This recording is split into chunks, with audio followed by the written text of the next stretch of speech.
शुरू करता हूँ अल्लाह के नाम से जो बड़ा मेहरबान और नहायत रहम करने वाला है।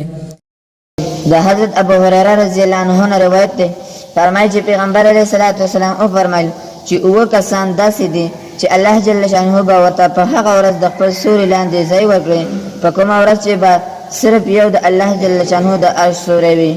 اول عادل حاکم یعنی بادشاہ، دویم هغه نوجوان چې د الله جل شانه عبادت کې بوډا شوی وي یعنی ټول عمر یې د الله جل شانه عبادت کې تیر کړی وي. دریم هغه کس چې د هغه زړه د جماعتونو سره تړلی وي یعنی جماعت سره محبت وي. څلورم هغه دوه سړي چې د الله جل شانه دپاره یو بل سره مینه محبت کوي او هم په دې محبت را جمع کیږي او هم جدا کیږي.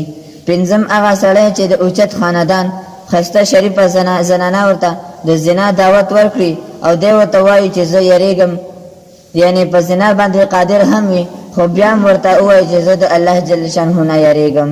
شپږم هغه کس چې دومره پټه صدقه ورکوي چې د ده ګس لاس په دې خبر نشي چې ښي لاس څه صدقه کړو. اووم هغه سړی چې په تنهایي کې د الله جل شانه ذکر کوي او د سترګو نه یې اوښکې وبهیږي او الله جل شانه ته وژاړي.